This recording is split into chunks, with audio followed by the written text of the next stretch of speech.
जय हिंद दोस्तों। ममता बनर्जी के कालीघाट आवास पे सीआईडी के 17 अधिकारी पहुंचते हैं। काफी देर तक हंगामा चलता है, लेकिन मामला फर्जी सिग्नेचर को लेकर के था। ममता बनर्जी के घर पे 17 सीआईडी अधिकारी जब पहुंचते हैं तो वहां पे एक्शन शुरू हो जाता है। मामला ये था दोस्तों कि आज 9 जून है और बड़ी खबर यह है कि सीआईडी ने तीसरी बार समन किया था अभिषेक बनर्जी को फर्जी सिग्नेचर मामले में कि आप आइए, उपस्थित होइए, आपसे पूछताछ की जाएगी। लेकिन तीसरी बार भी समन करने पे अभिषेक बनर्जी उपस्थित नहीं होते हैं। तो फिर सीआईडी के 17 अधिकारी कालीघाट आवास पे, जहां ममता बनर्जी का आवास है, वहां पे पहुंचते हैं। लेकिन वहां पे जो होता है और क्या होता है, पूरी खबर आपको बताते हैं। और आगे टीएमसी के बड़े दिग्गज नेता की जो गिरफ्तारी हुई है, उससे फिर से एक बार पश्चिम बंगाल के अंदर हड़कंप मचा हुआ है। लेकिन आपको बता दें यहां पे कि सीआईडी को खुफिया इनपुट मिलता है कि अभिषेक बनर्जी मुख्यमंत्री आवास पर मौजूद हैं अंदर, और इसीलिए सीआईडी के 17 अधिकारी अपनी टीम बना करके कालीघाट पहुंचते हैं वहां पे कि ठीक है, आप नहीं आएंगे तो हम आपसे मिल करके पूछताछ कर लेंगे। लेकिन जब वहां पे पहुंचते हैं तो जांच अधिकारियों को मुख्य गेट पर ही रोक दिया जाता है। जो वहां के स्टाफ थे वो पूरी तरीके से कड़ा विरोध करने लगे कि नहीं नहीं नहीं नहीं, आपको नहीं जाने देंगे अंदर। अब आपको बता दें, पूरी हेकड़ी जो वहां पे स्टाफ थे उसकी निकाल करके रख दी सीआईडी ने। ये टीएमसी की सरकार नहीं है कि यहाँ पे सीआईडी, सीबीआई, एसटीएफ कोई भी डरने वाली है। आपको बता दें कि जो मुख्यमंत्री आवास के मुख्य गेट पे स्टाफ था, उससे सीआईडी की तीखी नोकझोंक भी हुई, हाई वोल्टेज ड्रामा भी हुआ, और ममता बनर्जी के स्टाफ ने साफ तौर पे ये कहा कि मैं आपको यहाँ अंदर जाने की अनुमति नहीं दे सकता हूँ, मौजूद नहीं है अभिषेक बनर्जी, अंदर आप नहीं जा सकते हैं। इस तरीके की बातें चल रही थी। अब यहाँ पर सीआईडी के वरिष्ठ अधिकारियों ने साफ तौर पे सीधे लहजे में ये कहा कि अगर आप हमें अंदर नहीं जाने देंगे तो गंभीर परिणाम आपको भुगतने होंगे, जांच के सिलसिले में तलाशी लेनी पड़ेगी, आप जांच में बाधा डाल रहे हैं। पूरी तरीके से कालीघाट पे जो देर तक हंगामा हुआ, नोटिस थमाने के लिए सीआईडी पहुंची हुई थी कि अभिषेक बनर्जी को फर्जी सिग्नेचर मामले में बुलाया गया, वो क्यों उपस्थित नहीं हुए। और आप दिल्ली में राजनीति दल इंडी अलायंस की बैठक कर रहे हैं, उसमें जो कुछ भी हो रहा है पूरी दुनिया देख रही है। लेकिन दूसरी तरफ आपके ऊपर जिस तरीके की कार्रवाई हो रही है, जिस तरीके से समन हो रहे हैं, जिस तरीके से इल्लीगल अवैध इमारत को लेकर के नगर निगम से नोटिस थमाए जा रहे हैं, इन तमाम चीज़ों को देखते हुए कहीं ना कहीं बहुत सारे सवाल खड़े हो रहे हैं अभिषेक बनर्जी के ऊपर। अभी देखिए, उसी बीच में जब सीआईडी ने इनको नोटिस थमाया और उसके तुरंत बाद ही बड़ी बड़ी कार्रवाई होने लगी पश्चिम बंगाल के अंदर, टीएमसी के वरिष्ठ और दिग्गज नेता की गिरफ्तारी हुई है, उससे कहीं ना कहीं ममता बनर्जी का जो पिलर है वो पूरी तरीके से हिल चुका है। बड़ी खबर दोस्तों ये आ रही है कि करोड़ों की वसूली में टीएमसी नेता सब्यसाची दत्ता गिरफ्तार हो चुके हैं। ये बहुत बड़ी और ब्रेकिंग खबर है। देर रात घर में घुस करके बंगाल पुलिस ने दबोचा है। अभी ये खबर मीडिया में रिवील हुई है, लेकिन इनको देर रात को ही दबोच लिया गया था। आपको बता दें कि ये जो सब्यसाची दत्ता हैं वो बहुत बड़े और दिग्गज नेता हैं टीएमसी के, लेकिन करोड़ों रुपए के वसूली का आरोप है। आपको बता दें, इससे टीएमसी को एक बहुत बड़ा झटका लगा है। और विधाननगर नगर निगम के पूर्व चेयरमैन दिग्गज टीएमसी नेता सब्यसाची दत्ता जब गिरफ्तार हुए, उसके बाद टीएमसी के अंदर हड़कंप मच गया, खौफ हो गया कि अब अगला किसका बारी है। करोड़ों रुपए की रंगदारी और उगाही का आरोप लगा हुआ है। और सिर्फ ये टीएमसी के नेता सब्यसाची दत्ता के ऊपर ही नहीं, और भी तमाम ऐसे बड़े बड़े दिग्गज नेता हैं जिनके ऊपर करोड़ों रुपए उगाही के आरोप लगे हुए हैं, कटमनी के आरोप लगे हुए हैं, जबरन वसूली के आरोप लगे हुए हैं। इसका जवाब ममता बनर्जी और अभिषेक बनर्जी से लोग पूछ रहे हैं। पुलिस काफ़ी समय से सब्यसाची दत्ता को ढूंढ रही थी, इनके ऊपर जो आरोप लगे हुए थे उसकी जांच कर रही थी, लेकिन टीएमसी की सरकार में ये सारे लोग बचे हुए थे। लेकिन अब कोई बचने वाला नहीं है। आपको बता दें कि एक और बड़ी खबर है कि पार्टी के करीब 20 विधायक टीएमसी के दिल्ली में एनडीए के बड़े नेताओं से मुलाकात कर चुके हैं। काकोली घोष 20 से 23 सांसदों के साथ एनडीए में शामिल होने के लिए लोकसभा स्पीकर को पत्र भी लिख चुकी हैं। और दूसरी तरफ सभी विधायक ये भी दावा किया जा रहा है कि टीएमसी के जल्द ही एनडीए में शामिल हो जाएंगे। अब बहुत सारे कानूनी दाव पेच हैं जिसको देखना पड़ेगा, उसके बाद ही कुछ भी हो सकता है। अपने मन से ही आप ये नहीं कह सकते हैं कि हम ही टीएमसी हैं, असली टीएमसी हैं। बहुत सारे रूल्स एंड रेगुलेशंस हैं उस आधार पे, लेकिन फिलहाल तो यही प्रतीक हो रहा है कि टीएमसी के अंदर जो है वो बड़ी बगावत और फूट की मंजर दिख रही है।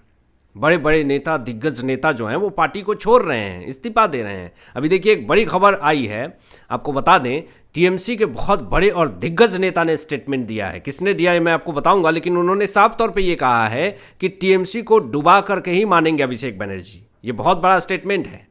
और एक सीनियर नेता टीएमसी के अजमल सिद्दीकी ने पार्टी से इस्तीफा दे दिया है। और सिर्फ पार्टी से इस्तीफा ही नहीं दिया है, एक बड़ा स्टेटमेंट भी दे दिया है अजमल सिद्दीकी ने। ये कहा है कि ये टीएमसी जो है वो कट मनी वाली पार्टी हो गई है। ये बहुत बड़ा स्टेटमेंट है। अब टीएमसी पर और ज़्यादा संकट जो है वो गहराता जा रहा है और अल्पसंख्यक दल के नेता जिस तरीके से इस्तीफा दे रहे हैं तो माइनॉरिटी समुदाय के भी जितने भी सपोर्टर्स हैं टीएमसी के वो भी दूरियां बना रहे हैं। और यहाँ पर ये भी बड़े स्टेटमेंट दिए गए अजमल सिद्दीकी के तरफ से कि अभिषेक बनर्जी तानाशाही करते हैं और उनकी तानाशाही की वजह से आज टीएमसी की ये हालत हुई है।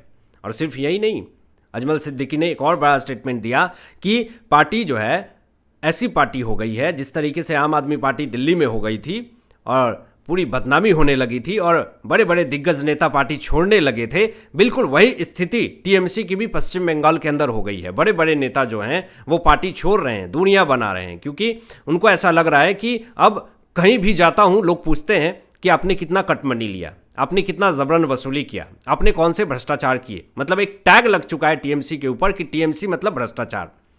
तो अब मुंह दिखाने में भी शर्म आ रही है। जो भी बड़े नेता है, बड़े लीडर हैं, जो अच्छा काम करना चाहते हैं, जो देश के लिए, राज्य की जनता के लिए सेवा करना चाहते हैं, उनको ये टैग बड़ा महंगा पड़ रहा है, इसलिए वो पार्टी छोड़ रहे हैं। आपको बता दें यहाँ पे जो बड़ी खबर दोस्तों ये है कि एक और बड़ी गिरफ्तारी से टीएमसी में हड़कंप मच गया है। टीएमसी पार्षद जसीमुद्दीन गिरफ्तार हो चुके हैं। पॉक्सो मामले में कोलकाता पुलिस ने ये बड़ी कार्रवाई की है। बताएं, ऐसे ऐसे भी मामले सामने आ रहे हैं।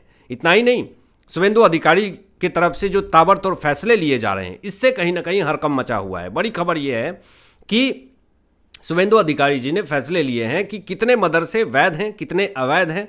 अब शुरू होगा सर्वे शुरू होगा और ये पता लगाया जाएगा कि जो मज़ार हैं, मस्जिद हैं या फिर मदरसे हैं, ये तमाम जितने भी इल्लीगल हैं, अवैध हैं, उन सब की जांच होगी। और अगर जांच में ये पता चलता है कि ये इल्लीगल है तो उस पर कार्रवाई होगी, बुलडोजर चलेगा।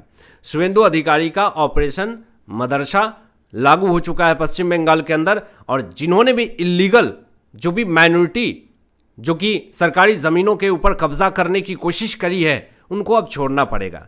अब इसी बीच में शुभेंदु अधिकारी जी ने एक बहुत बड़ा स्टेटमेंट दे दिया कि टीएमसी की सरकार ने पश्चिम बंगाल को असुरक्षित किया है।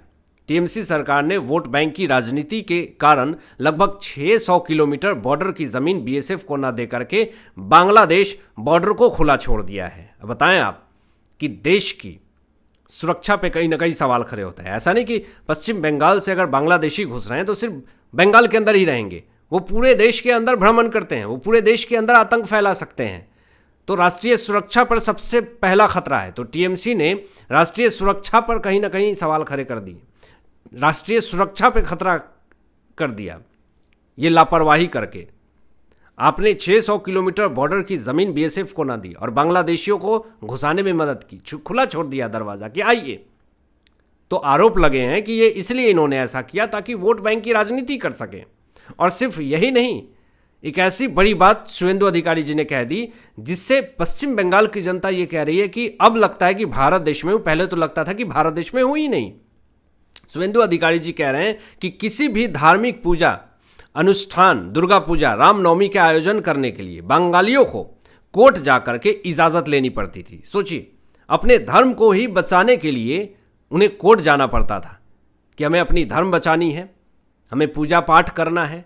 मतलब हिंदुस्तान में हैं आप या कहीं और हैं, बांग्लादेश में हैं, तो ये बहुत ही शर्म की बात है। शुभेंदु अधिकारी जी ने ये कहा कि भारत देश में रह करके ही भारत देश के अंदर आप रह रहे हैं, लेकिन भारतीय सभ्यता, भारतीय संस्कृति को बचाने के लिए, भारतीय पर्व त्योहार को मनाने के लिए आपको कोर्ट के अंदर जाना पड़ेगा। ये स्थिति ला करके रखती थी पश्चिम बंगाल के अंदर टीएमसी ने। अब एक और बड़ी खबर दोस्तों सामने आ रही है कि टीएमसी के एक बड़े नेता स्वरूप विश्वास को गिरफ्तार कर लिया गया है और उनके घर पर 4 घंटे पूछताछ हुई और उसके बाद पुलिस इनको उठा करके ले गई।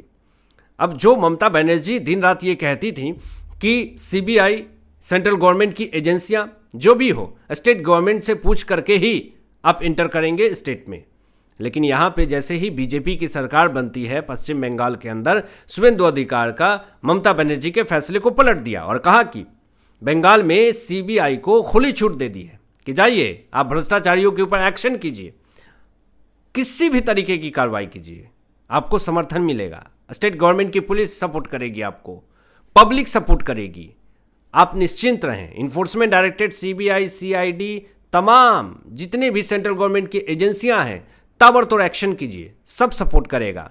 अब इसी बीच में एक बड़ी खबर दोस्तों सामने ये आती है कि बंगाल के दमदम नगर पालिका में टीएमसी के कई पार्षदों ने इस्तीफा दे दिया और उसके बाद एक और बड़ी खबर सामने आती है कि बंगाल में घुसपैठियों पर सख्त कार्रवाई करी शुभेंदु अधिकारी की सरकार ने और होल्डिंग सेंटर में 4800 को भेजा गया बांग्लादेश और 836 जल्द होंगे डिपोर्ट। तो इस तरह की खबरें जो आ रही हैं, तो इससे कहीं ना कहीं टीएमसी के अंदर खौफ है, माहौल पूरी तरीके से खराब हो गई है टीएमसी के अंदर।